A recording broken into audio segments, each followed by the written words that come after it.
పుట్టాడు నా యేసయ్యా.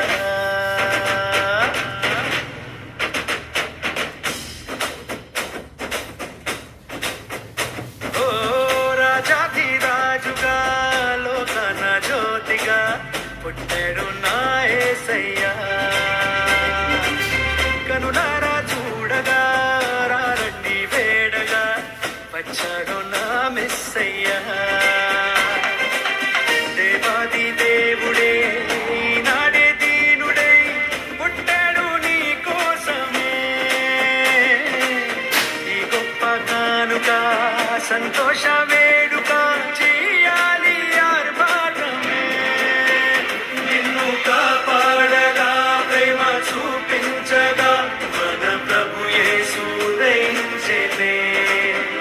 నిన్ను రక్షించగా ఇలా దీవించగా ఈ పుడమందు జనించెనే.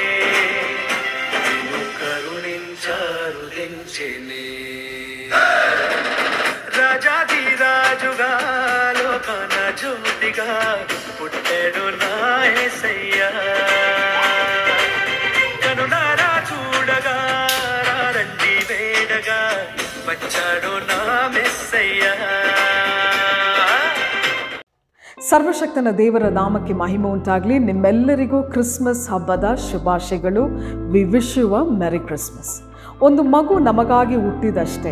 ಆಡಳಿತವು ಆತನ ಬಾಹುವಿನ ಮೇಲೆ ಇರುವುದು. ಆತನು ಅದ್ಭುತ ಸ್ವರೂಪನು, ಆಲೋಚನಾ ಕರ್ತನು, ನಿತ್ಯನಾದ ತಂದೆ, ಪರಾಕ್ರಮಶಾಲಿ, ಸಮಾಧಾನದ ಪ್ರಭು ಎಂದು ಆತನ ಹೆಸರು ಕರೆಯಲ್ಪಡುವುದು. ಸೊ ಯೇಸು ಕ್ರಿಸ್ತನು ಈ ಲೋಕದಲ್ಲಿ ಹುಟ್ಟಿರುವುದು ನಮ್ಮೆಲ್ಲರ ಆತ್ಮಗಳನ್ನು ಆಳ್ವಿಕೆ ಮಾಡಲಿಕ್ಕೆ.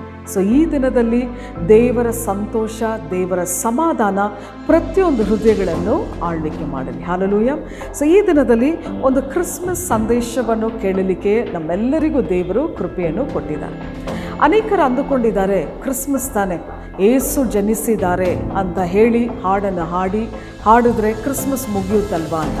ಇಲ್ಲ, ಆದರೆ ಏಸುವಿನ ಜನನದಲ್ಲಿ ಉಜ್ಜೀವನವಿದೆ. ಹಲ್ಲೆಲೂಯಾ. ಈ ಕ್ರಿಸ್ಮಸ್ ಕಾಲದಲ್ಲಿ ಆತ್ಮೀಕವಾದ ಸಕಲ ವಿಧವಾದ ಆಶೀರ್ವಾದಗಳಿದೆ, ಆಳವಾದ ಆಶೀರ್ವಾದಗಳಿದೆ.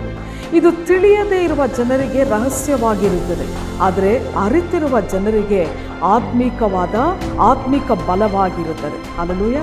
ಸೊ ಈ ದಿನದಲ್ಲಿ ನಡೆಯದೇ ಇರುವ ಕಾರ್ಯವನ್ನು ದೇವರು ನಡೆಸುತ್ತಾರೆ ಮತ್ತು ಆಗದೇ ಇರುವ ಕಾರ್ಯವನ್ನು ಮಾಡಿ ಮುಗಿಸುವ ದೇವರಾದ ಕರ್ತನು ಈ ಕ್ರಿಸ್ಮಸ್ ಕಾಲದಲ್ಲಿ. ಹಲ್ಲೆಲೂಯಾ. ಅನೇಕರು ಅಂದುಕೊಂಡಿದ್ದಾರೆ ಇದು ನಡೆಯುತ್ತದಾ, ಇದು ಆಗುತ್ತದಾ, ಇದು ಸಾಧ್ಯನಾ ಎಂದು ಅನೇಕರು ನೆನೆಸುತ್ತಾರೆ. ಆದರೆ ಆಗದೇ ಇರುವ ಕಾರ್ಯವನ್ನು ಮಾಡಿ ಮುಗಿಸುವ ದೇವರಾದ ಕರ್ತನು. ಹಲ್ಲೆಲೂಯಾ. ಸೊ ಒಂದು ಕಾರ್ಯವನ್ನು ಮಾಡುವುದಕ್ಕೆ ಮುಂಚಿತವಾಗಿ ದೇವರು ಎಲ್ಲವನ್ನು ಸಿದ್ಧಪಡಿಸುತ್ತಾರೆ. ಹಲ್ಲೆಲೂಯಾ. ಸೊ ಇವಾಗ ಬಂದು ಏಸು ಜನಿಸುವುದಕ್ಕೆ ಮುಂಚೆಯೇ ಮಾರ್ಗ ತೋರಿಸಲು ಸ್ನಾನಿಕನಾದ ಯೋಹಾನನನ್ನು ಕಳುಹಿಸಲೇಬೇಕು. ಆತನು ಏಲಿಯನ ಬಲವು ಮತ್ತು ಆತ್ಮವನ್ನು ಹೊಂದಿರುವ ಸ್ನಾನಿಕನಾದ ಯೋಹಾನನು. ಅದಕ್ಕೆ ದೇವರು ಎಲ್ಲವನ್ನು ಸಿದ್ಧಪಡಿಸುತ್ತಾರೆ. ಸೊ ಅವರು ಸಿದ್ಧಪಡಿಸಿ ಅವ್ರೇನು ಮಾಡ್ತಾರೆ, ಸ್ಟ್ರೈಟಾಗಿ ಜಕರಿಯನ ಮನೆಗೆ ಹೋಗುತ್ತಾರೆ. ಜಕರಿಯನ ಮನೆಗೆ ಹೋಗಿ ಅಲ್ಲಿ ಜಕರಿಯನು ಒಂದು ಪ್ರಶ್ನೆಯನ್ನು ಎಬ್ಬಿಸುತ್ತಾರೆ. ಏನು ಪ್ರಶ್ನೆ ಎಬ್ಬಿಸುತ್ತಾನೆಂದರೆ ಅದಕ್ಕೆ ಒಂದು ವಾಕ್ಯವನ್ನು ಓದೋಣ. ಲೂಕನ ಬರೆದ ಸುವಾರ್ತೆ 1ನೇ ಅಧ್ಯಾಯ 18ನೇ ವಚನವನ್ನು ನಾನು ಓದ್ತೇನೆ. Luke chapter 1 versus 18. ಇದನ್ನು ನಾನು ಯಾತರಿಂದ ತಿಳುಕೊಳ್ಳಲಿ? ನಾನು ಮುದುಕನು, ನನ್ನ ಹೆಂಡತಿಯು ದೀನ ಹೋದವಳು ಎಂದು ಜಕರಿಯನು ಒಂದು ಪ್ರಶ್ನೆಯನ್ನು ಎಬ್ಬಿಸುತ್ತಾನೆ. ಇದನ್ನು ನಾನು ಯಾತರಿಂದ ನಾನು ತಿಳುಕೊಳ್ಳಲಿ ಅಂತ ಕೇಳುವಾಗ ಇದು ಒಂದು ಭಯಂಕರವಾದ ಪ್ರಶ್ನೆ ಅಲ್ಲವಾ? ನೋಡಿ, ಅನೇಕರ ಜೀವಿತದಲ್ಲಿ ಈ ರೀತಿಯಾದ ಪ್ರಶ್ನೆಗಳು ಬರುತ್ತವೆ. ಇದು ನಡೆಯುತ್ತದಾ, ಇದು ಸಾಧ್ಯನಾ, ಇದು ಹೇಗೆ ಆಗುತ್ತದೆ, ಇದು ಹೇಗೆ ಸಂಭವಿಸುತ್ತದೆ ಎಂಬುದಾಗಿ ಅನೇಕ ಪ್ರಶ್ನೆಗಳು ಬರುತ್ತದೆ. ಆದರೆ ಅಂತಹ ಪರಿಸ್ಥಿತಿನಲ್ಲಿ ಅದು ನಡೆಯುತ್ತದೆ ಎಂದು ನಾವು ನಂಬಿದ್ರೆ ಅದು ನಿಶ್ಚಯವಾಗಲೂ ನಡೆಯುತ್ತದೆ. ಹಲ್ಲೆಲೂಯಾ. ಇಲ್ಲಿ ನೋಡ್ರಿ, ಜಕರಿಯನು ಮತ್ತು ಎಲಿಸಬೆತಳು ದೇವರ ಆಜ್ಞೆಗಳನ್ನು ಮತ್ತು ದೇವರ ನಿಯಮಗಳನ್ನು ನಿರ್ದೋಷಿಗಳಾಗಿ ಅವರು ಯಾಜಕ ಸೇವೆಯನ್ನು ಮಾಡುತ್ತಾ ಇದ್ದಾರೆ. ಆದರೆ ಅವರಿಗೆ ಸಂತಾನ ಭಾಗ್ಯವಿಲ್ಲ, ಮಕ್ಕಳಿಲ್ಲ. ಯಾಕಂದರೆ ದೇವರು ಕೆಲವು ಸಮಯ ದೇವರು ನಮ್ಮನ್ನು ಆ ರೀತಿಯಾದ ಒಂದು ದೀನತೆ ಮಾರ್ಗದಲ್ಲಿ ನಮ್ಮನ್ನು ನಡೆಸಿ ನಮ್ಮನ್ನು ಸರಿಪಡಿಸಿ, ನಮ್ಮನ್ನು ಸ್ಥಿರಪಡಿಸಿ, ನಮ್ಮನ್ನು ಬೆರೆದಾಗಿಸಿ ಅವರ ಚಿತ್ತವನ್ನು ನೆರವೇರಿಸುತ್ತಾರೆ. ಸೊ ಒಂದು ಕಾಲ ಮರೆಯದೆ ಒಳ್ಳೆಯದನ್ನು ದೇವರು ನಮಗೆ ಮಾಡುತ್ತಾರೆ. ಹಾಲೆಲೂಯ, ದೇವರ ನಾಮಕ್ಕೆ ಮಹಿಮೆ ಉಂಟಾಗಲಿ. ಇಲ್ಲಿ ನೋಡ್ರಿ, ಜಕರೀಯನು ಒಂದು ಪ್ರಾರ್ಥನೆಯನ್ನು ಮಾಡುತ್ತಾನೆ. ಆ ಪ್ರಾರ್ಥನೆಗೆ ಉತ್ತರ ಬರುತ್ತದೆ ಎಂದು ನಂಬದೆ ಹೋಗದೆ ಆತನು ಮರೆತು ಹೋಗಿಬಿಡುತ್ತಾನೆ. ಸೊ ಅಂಥ ಸಮಯದಲ್ಲಿ ದೇವರೇನು ಮಾಡ್ತಾರೆ, ತನ್ನ ದೇವದೂತನನ್ನು ಕಳುಹಿಸುತ್ತಾರೆ. ಗಬ್ರಿಯೇಲ್ ಎನ್ನುವ ದೇವದೂತನನ್ನು ಕಳುಹಿಸುತ್ತಾರೆ. ಏನು ಸಂದೇಶ ಅಂದರೆ, ಜಕರೀಯನೇ, ನಿನಗೆ ಒಂದು ಮಗು ಹುಟ್ಟುತ್ತೆ. ಆತನು ತುಂಬ ದೊಡ್ಡವನಾಗಿರುತ್ತಾನೆ. ಅನೇಕರನ್ನು ಆತನು ದೇವರ ಕಡೆಗೆ ತಿರುಗಿಸುತ್ತಾನೆ ಮತ್ತು ಏಲಿಯನ ಅಭಿಷೇಕವನ್ನು ಹೊಂದಿದವನಾಗಿ ದೇವರ ಮುಂದೆ ನಡೆಯುತ್ತಾನೆ. ಇದೇ ಸಂದೇಶ. ಇದನ್ನು ಕೇಳಿದ ತಕ್ಷಣ ಜಕರೀಯನು ಹೇಳುತ್ತಾನೆ, ನಾನು ಮುದುಕನಾಗಿದ್ದೇನೆ, ನನಗೆ ವಯಸ್ಸಾಗಿದೆ ಮತ್ತು ನನ್ನ ಹೆಂಡತಿ ದೀನ ಹೋದವಳು. ಸೊ ಇನ್ನು ಮುಂದೆ ಇದೆಲ್ಲ ನಡೀಲಿಕ್ಕೆ ಸಾಧ್ಯನಾ, ಇದು ಆಗುತ್ತದಾ ಎಂಬುದಾಗಿ ಒಂದು ಪ್ರಶ್ನೆಯನ್ನು ಜಕರೀಯನು ಎಬ್ಬಿಸುತ್ತಾನೆ. ನೋಡಿ, ಯಾವ ಪರಿಸ್ಥಿತಿ ಆಗಿರಲಿ, ನಾವು ದೇವರನ್ನು ನಂಬಿದರೆ, ದೇವರ ಮಾತಿಗೆ ವಿಧೇಯರಾದರೆ ದೇವರಿಂದ ಅಸಾಧ್ಯವಾದ ಕಾರ್ಯ ಯಾವುದೂ ಇಲ್ಲ ಎಂಬುದಾಗಿ ಇವತ್ತು ನಾವು ತಿಳಿದುಕೊಳ್ಳಬೇಕು. ಇವತ್ತು ಕೂಡ ಅನೇಕ ಜನರು ನೀವು ಪ್ರಾರ್ಥನೆ ಮಾಡ್ತಾ ಇದ್ರಿ, ಆದರೆ ನಂಬಿಕೆಯನ್ನು ಬಿಡಬೇಡಿರಿ ನಿಶ್ಚಯವಾಗಲಿ. ಯಾಕಂದರೆ ನಮ್ಮ ದೇವರು ನಮ್ಮ ಪ್ರಾರ್ಥನೆಯನ್ನು ಕೇಳುವ ದೇವರಾದ ಕರ್ತನೆ. ಹಾಲೆಲೂಯ. ಇಲ್ಲಿ ನೋಡ್ರಿ, ಗಬ್ರಿಯೇಲ್ ಬಂದು ಜಕರೀಯನಿಗೆ ಹೇಳುವಾಗ, ಆತನು ಈ ರೀತಿಯಾದ ಪ್ರಶ್ನೆ ಎಬ್ಬಿಸುವಾಗ ಗಬ್ರಿಯೇಲ್ ದೇವದೂತನಿಗೆ ಕೋಪ ಬಂತು. ಸೊ ವಾಕ್ಯ ಹೇಳುತ್ತದೆ, ಜಕರೀಯನು ಮೂಗನಾದನು ಎಂದು ವಾಕ್ಯದಲ್ಲಿ ಬರೆಯಲ್ಪಟ್ಟಿದೆ. ಆ ವಾಕ್ಯ ಓದ್ತೇನೆ, 19ನೇ ವಚನವನ್ನು ನಾನು ಓದ್ತೇನೆ, ವರ್ಸಸ್ 19 ನಾನು ಓದ್ತೇನೆ. ನಾನು ದೇವರ ಸನ್ನಿಧಿಯಲ್ಲಿ ನಿಲ್ಲುವ ಗಬ್ರಿಯೇಲನು, ನಿನ್ನ ಕೂಡ ಮಾತಾಡಿ ಈ ಶುಭ ವರ್ತಮಾನವನ್ನು ನಿನಗೆ ತಿಳಿಸುವುದಕ್ಕಾಗಿ ನಾನು ಕಳುಹಿಸಲ್ಪಟ್ಟಿದ್ದೇನೆ. ಈ ನನ್ನ ಮಾತು ತಕ್ಕ ಸಮಯದಲ್ಲಿ ನೆರವೇರುವುದು. ಆದರೆ ನೀನು ಅದನ್ನು ನಂಬದೆ ಹೋದುದರಿಂದ ಅದೆಲ್ಲ ಸಂಭವಿಸುವ ದಿನದವರೆಗೂ ನೀನು ಮಾತನಾಡದ ಮೂಗನಾಗಿರುವಿ ಎಂದು ಇಲ್ಲಿ ವಾಕ್ಯದಲ್ಲಿ ಬರೆಯಲ್ಪಟ್ಟಿದೆ. ಇಲ್ಲಿ ಈ ಸಮಯದಲ್ಲಿ ಜಕರೀಯನು ಮಾತನಾಡಲಾರದ ಮೂಗನಾದ. ನೋಡಿ, ದೇವರು ನಮ್ಮನ್ನು ಹುಡುಕಿ ಬಂದಿರೋದು, ದೇವರು ನಮ್ಮನ್ನು ಹುಡುಕಿ ಬಂದಿದ್ದಾರೆ ಮತ್ತು ನಮ್ಮನ್ನು ಹೆಸರೇಳಿ ಕರೆದಿದ್ದಾರೆ, ನಮ್ಮನ್ನು ರಕ್ಷಿಸಿದ್ದಾರೆ, ನಮ್ಮನ್ನು ಬಿಡಿಸಿದ್ದಾರೆ. ಅವರ ಮಾತಿಗೆ ವಿಧೇಯರಾಗುವುದೇ ನಮ್ಮ ಕರ್ತವ್ಯ. ಸೊ ಯಾರನ್ನು ದೇವರು ಆರಿಸಿಕೊಳ್ಳುತ್ತಾರೋ ಅವರಿಗೆ ಕೃಪೆ ಸಿಗುತ್ತದೆ. ಆಮೇಲೆ ಅದನ್ನು ಬಿಟ್ಟರೆ ನೋಡಿ, ಈ ರೀತಿ ಜಕರೀಯನ ರೀತಿಯಲ್ಲಿ ಮೂಗರಾಗುತ್ತೇವೆ. ದೇವರಿಗಾಗಿ ಜೀವಿಸುವುದಕ್ಕೆ ಆಗೋದಿಲ್ಲ, ದೇವರಿಗಾಗಿ ಎದ್ದು ಪ್ರಕಾಶಿಸಲು ಸಾಧ್ಯವಿಲ್ಲ. ಇಂಗ್ಲೀಷಲ್ಲಿ ಒಂದು ಪದ ಇದೆ, ಇನ್ಫಿಡೆನ್ಸ್ ಅಂತ ಒಂದು ಪದ ಇದೆ. ಅಂದರೆ ಆ ಪದಕ್ಕೆ ಏನು ಅರ್ಥ ಅಂದರೆ, ನಂಬುವ ಕಾರ್ಯವನ್ನು ನಂಬದೆ ಹೋಗುವವರ ಹೆಸರು ಬಂದು ಇನ್ಫಿಡೆನ್ಸ್. ಸೊ ವಾಕ್ಯವನ್ನು ನಾವು ಓದುತ್ತಾ ಇದ್ದೇವೆ, ಅದನ್ನು ಧ್ಯಾನ ಮಾಡುತ್ತಾ ಇದ್ದೇವೆ, ಅದನ್ನು ನಾವು ನಂಬಲಿಲ್ಲ ಅಂದರೆ ನಮ್ಮ ಜೀವಿತ ಕೆಟ್ಟು ಹೋಗುತ್ತದೆ. ಇದು ಇನ್ನೊಂದು ಕಡೆ ವೇದ ವಾಕ್ಯ ನಮಗೆ ಎಚ್ಚರಿಸುತ್ತದೆ. ಸರಿ, ಅದಾದ ಮೇಲೆ ಜಕರೀಯನು ಈ ಕಾಲದಲ್ಲಿ ಏನಾದರು ಇದನ್ನು ನಾವು ಆಮೇಲೆ ನೋಡೋಣ. ಇವಾಗ ದೇವರು ಯೇಸುವಿಗೆ ಮುಂದಕ್ಕೆ ಹೋಗುವ ಒಂದು ಪ್ರವಾದಿಯನ್ನು ದೇವರು ಸಿದ್ಧಪಡಿಸಿದ್ದಾರೆ. ಎಲ್ಲವನ್ನು ನೋಡ್ರಿ, ದೇವರು ಕ್ರಮವಾಗಿ ನಮಗೆ ಸಿದ್ಧಪಡಿಸಿದ್ದಾರೆ. ಹಾಲೆಲೂಯ. ಸೊ ಅದಾದ ಮೇಲೆ ದೇವರು ಯೇಸು ಜನಿಸೋಕ್ಕೆ ಒಂದು ಪಾತ್ರವನ್ನು ದೇವರು ಹುಡುಕಿದ್ರು. ಕೊನೆಯದಾಗಿ ದೇವರು ಮರಿಯಾಳನ್ನು ಕಂಡಿಡಿದ್ರು. ಮರಿಯಾಳು ಕೂಡ ನೋಡ್ರಿ ಅದೇ ಪ್ರಶ್ನೆಯನ್ನು ಎಬ್ಬಿಸುತ್ತಾಳೆ. ನೋಡಿ, ವಾಕ್ಯ ಹಿಂಗೆ ಹೇಳುತ್ತದೆ, ಲೂಕನ ಬರೆದ ಸುವಾರ್ತೆ 1ನೇ ಅಧ್ಯಾಯ ಅದೇ 34ನೇ ವಚನವನ್ನು ನಾನು ಓದ್ತೇನೆ. Luke chapter 1 versus 34. ಇದು ಹೇಗಾಗಿತ್ತು, ನಾನು ಪುರುಷನನ್ನು ಅರಿತವಲಲ್ಲವೆಲ್ಲ ಎಂದು ಒಂದು ಪ್ರಶ್ನೆಯನ್ನು ಮರಿಯಾಳು ಎಬ್ಬಿಸ್ತಾ ಇದ್ದಾಳೆ. ಕೇಳಕ್ಕೇನೋ ತುಂಬ ಚೆನ್ನಾಗಿದೆ, ಆದರೆ ಇದು ಹೇಗೆ ಸಾಧ್ಯ ಎಂಬುದಾಗಿ ಒಂದು ಪ್ರಶ್ನೆಯನ್ನು ಮರಿಯಾಳು ಎಬ್ಬಿಸುತ್ತಾಳೆ. ನೋಡಿ, ದೇವರು ಜಕರೀಯನ ಮೇಲೆ ಕೋಪಗೊಂಡರು, ಆದರೆ ಮರಿಯಾಳ ಮೇಲೆ ಕೋಪಗೊಂಡಿಲ್ಲ. ಯಾಕೆ ಗೊತ್ತಾ? ಮಗು ಕೊಡುತ್ತಾರೆಂದು ಆ ರೀತಿಯಾದ ದೇವರನ್ನು ಯಾಜಕನಾಗಿರುವ ಜಕರೀಯನು ಅದನ್ನು ನಂಬಲಿಲ್ಲ. ಸೊ ಆದುದರಿಂದ ಆ ಕಾರ್ಯ ನಡೆಯುವವರೆಗೆ ನೀನು ಮೂಗನಾಗಿರುವಿ ಎಂದು ಗಬ್ರಿಯೇಲನು ತುಂಬ ಕೋಪಗೊಂಡನು. ಆ ಸಮಯದಲ್ಲಿ ಜಕರೀಯನು ಮೂಗನಾದನು. ಆದರೆ ಮರಿಯಾಳು ಆ ರೀತಿ ಸಂದೇಹ ಪಡಲಿಲ್ಲ. ಹಲ್ಲೆಲೂಯಾ. ನೋಡಿ, ಇವಾಗ ಗಮನಿಸ್ರಿ, ಇದುವರೆಗೂ ನಡೆಯದೇ ಇರುವ ಕಾರ್ಯ ನಡೆಯಬೇಕು. ಆದಾಮು ಮತ್ತು ಅವಳು, ಅವರೊಳಗಿದ್ದಂಥ ಜೀವ ಇಡೀ ಲೋಕವೆಲ್ಲ ಹರಡಬೇಕು ಎಂಬುದಾಗಿ ದೇವರ ಚಿತ್ತ. ಆದರೆ ಶತ್ರು ತುಂಬ ತಂತ್ರವಾಗಿ ಜೀವಕ್ಕೆ ಸಮಾನವಾದ ಜೀವವನ್ನು ಮರಣಕ್ಕೆ ಸಮಾನವಾದ ಶಾಪವಾಗಿ ಅದನ್ನು ಮಾರಿಸಬೇಕು. ಸೊ ಎಲ್ಲ ಇವಾಗ ಫುಲ್ಲಾಗಿ ಮರಣ ಆಳ್ವಿಕೆ ಮಾಡಿತು.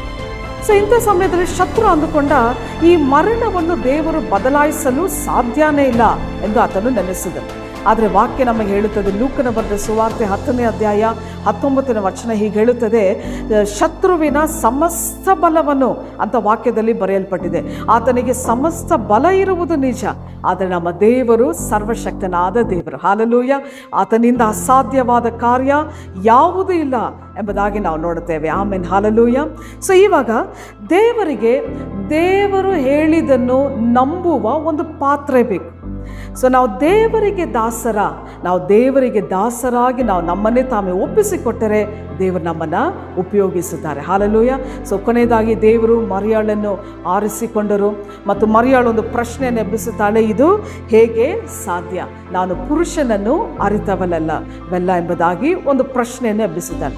ನೋಡಿ, ಅಂಥ ಕಾಲದಲ್ಲಿ ಮರಿಯಾಳು ದೇವರನ್ನು ಆಕೆ ನಂಬಿದಳು. ಎಂತಹ ಒಂದು ಭಾಗ್ಯ, ಎಂತಹ ಒಂದು ಸೌಭಾಗ್ಯ ಇದು. ಯಾಕಂದರೆ ಇಲ್ಲಿ ಪರಿಶುದ್ಧಾತ್ಮನ ಹೇಳ್ತಾನೆ, ಏನಿಲ್ಲ ಮರಿಯಾಳು, ಪರಿಶುದ್ಧಾತ್ಮನು ನಿನ್ನ ಮೇಲೆ ಬರುವುದು ಎಂಬುದಾಗಿ ವಾಕ್ಯ ನಮಗೆ ಇಲ್ಲಿ ಹೇಳುತ್ತದೆ. ಆ ವಾಕ್ಯವನ್ನು ಓದ್ತಾನೆ. ಅದೇ ಲೂಕನ ಬರೆದ ಸುವಾರ್ತೆ 1ನೇ ಅಧ್ಯಾಯ 35ನೇ ವಚನವನ್ನು ಓದ್ತಾನೆ. ವರ್ಸಸ್ 35 ನಾನು ಓದ್ತೇನೆ. ನಿನ್ನ ಮೇಲೆ ಪವಿತ್ರಾತ್ಮ ಬರುವುದು, ಪರಾತ್ಮರನ ಶಕ್ತಿಯ ನೆರಳು ನಿನ್ನ ಮೇಲೆ ಬೀಳುವುದು ಎಂಬುದಾಗಿ ಗಬ್ರಿಯಲ್ ದೂತನು ಮರಿಯಾಳಿಗೆ ಹೇಳುವಾಗ, ಇದನ್ನು ಕೇಳಿದ ತಕ್ಷಣ ಮರಿಯಾಳು, ಇಗೋ ನಾನು ಕರ್ತನ ದಾಸಿ, I am the servant of God, ನಿನ್ನ ಮಾತಿನಂತೆ ನನಗೆ ಆಗಲಿ ಎಂದು ಆಕೆ ಏನು ಮಾಡಿದ್ಲು, ಒಪ್ಪಿಸಿಕೊಟ್ಟಳು. ಏನು ನಡೆದ್ರೂ ಸರಿ, ಎಷ್ಟೇ ಅವಮಾನ ಬಂದ್ರೂ ಸರಿ, ಆದರೆ ನಿನ್ನ ಮಾತಿನ ಹಾಗೆ ನನಗೆ ಆಗಲಿ ಎಂದು ಏನು ಮಾಡಿದ್ಲು, ಮರಿಯಾಳು ತನ್ನನ್ನೇ ತಾನೇ ಒಪ್ಪಿಸಿಕೊಟ್ಟಳು. ಸೊ ಈ ದಿನಗಳಲ್ಲಿ ನಾವು ಪರಿಶುದ್ಧಾತ್ಮದಿಂದ ನಾವು ತುಂಬಿಸಲ್ಪಡಬೇಕು. ಹಾಲೆಲೂಯ. ದೇವರು ನಮ್ಮನ್ನು ಶತ್ರುವಿನ ಮುಂದೆ ಒಂದು ಔತಣವನ್ನು ದೇವರು ನಮಗೆ ಸಿದ್ಧಪಡಿಸಿದ್ದಾರೆ ಮತ್ತು ನಮ್ಮ ತಲೆಯನ್ನು ಆನಂದ ತೈಲದಿಂದ ನಮ್ಮನ್ನು ಅಭಿಷೇಕಿಸುತ್ತಾರೆ. ಸೊ ಆ ರೀತಿಯಾದ ಅಭಿಷೇಕ ಬರುವಾಗ ನಾವು ದೇವರನ್ನು ನಂಬೋಣ, ದೇವರ ಮಾತಿಗೆ ವಿಧೇಯರಾಗೋಣ, ದೇವರ ನಾಮವನ್ನು ನಾವು ಮಹಿಮೆ ಪಡಿಸೋಣ. ಹಾಲೆಲೂಯ. ಸೊ ಈ ಕ್ರಿಸ್ಮಸ್ ಕಾಲದಲ್ಲಿ ನಾವು ದೇವರನ್ನು ನಂಬುತ್ತಾ ಇದ್ದೇವೆ, ದೇವರಿಗೆ ದಾಸಿನ, ಹಾಗಾದರೆ ದೇವರು ನಮ್ಮನ್ನು ಉಪಯೋಗಿಸ್ತಾರೆ. ಹಾಲೆಲೂಯ. ಸರಿ, ಇವಾಗ ನಾವು ಉತ್ತರಕ್ಕೆ ಬರೋಣ, ಆನ್ಸರ್ಗೆ ಬರೋಣ. Will come to the answer. ನಾವು ಪ್ರಶ್ನೆ ಏನಂದರೆ, ಜಕರ್ಯನು ಮತ್ತು ಮರಿಯಾಳು ಒಂದು ಪ್ರಶ್ನೆಯನ್ನು ಎಬ್ಬಿಸುತ್ತಾರೆ. ಏನು ಪ್ರಶ್ನೆ? ಇದು ಹೇಗೆ ಸಾಧ್ಯ ಎಂಬುದಾಗಿ. ನಮ್ಮೆಲ್ಲರಿಗೂ ಈ ರೀತಿಯಾದ ಪ್ರಶ್ನೆಗಳು ಉಂಟು ಅಲ್ವಾ? ಅನೇಕ ಉತ್ತರಗಳು ಇದ್ರೂ ಸಹ ನಮ್ಮೆಲ್ಲರಿಗೂ ಈ ರೀತಿಯಾದ ಪ್ರಶ್ನೆಗಳು ಉಂಟು. ಆದರೆ ಈ ಕಾರ್ಯವನ್ನು ದೇವರು ಹೇಗೆ ಮಾಡುತ್ತಾರೆ ಗೊತ್ತಾ? ಮೊದಲನೇ ಕಾರ್ಯ ನಾವು ನೋಡಬೇಕಾದ್ರೆ ದೇವರ ವೈರಾಗ್ಯ ಅದನ್ನು ಮಾಡುತ್ತದೆ ಎಂದು ವೇದ ನಮಗೆ ಹೇಳುತ್ತದೆ. ಆ ವಾಕ್ಯವನ್ನು ನಾನು ಓದ್ತೇನೆ.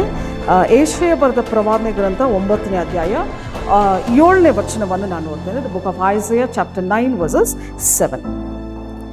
ದಾವೀದನ ಸಿಂಹಾಸನದ ಮೇಲೆ ಅವನ ರಾಜ್ಯವು ಸ್ಥಾಪಿಸಲು ಮತ್ತು ಅದನ್ನು ಹೀಗಿನಿಂದ ಎಂದೆಂದಿಗೂ ನೀತಿ ಮತ್ತು ನ್ಯಾಯದಿಂದ ಬಲಪಡಿಸಲು ಸೈನ್ಯಗಳ ಕರ್ತನ ಆಸಕ್ತಿಯು ಇದನ್ನು ನೆರವೇರಿಸುತ್ತದೆ. The zeal of the Lord Almighty will accomplish this. Hallelujah.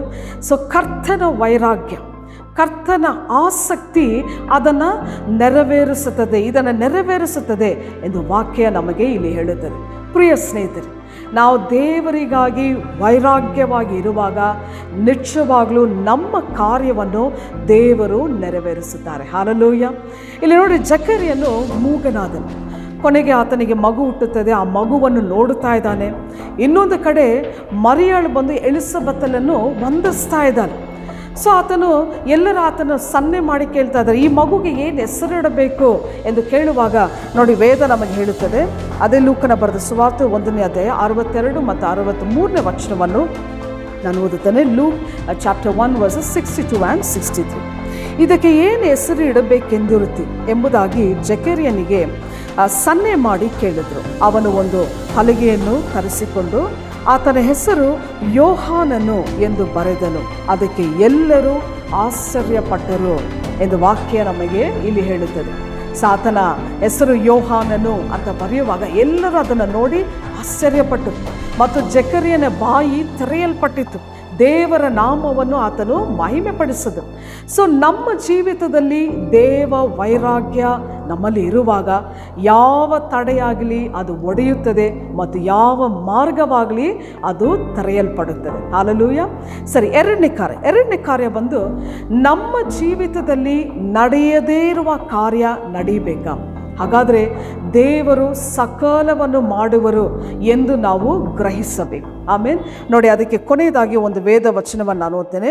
ಯೆರೆಮೀಯ ಬರೆದ ಪ್ರವಾದನೆ ಗ್ರಂಥ 32ನೇ ಅಧ್ಯಾಯ 17ನೇ ವಚನವನ್ನು ನಾನು ಓದ್ತೇನೆ. ಜೆರೆಮೀಯ ಚಾಪ್ಟರ್ 32 ವರ್ಸಸ್ 17. ನೀನು ನಿನ್ನ ಮಹಾಬಲದಿಂದ ನಿನ್ನ ಕೈ ಚಾಚಿ ಆಕಾಶವನ್ನು ಭೂಮಿಯನ್ನು ಉಂಟು ಮಾಡಿದಿ.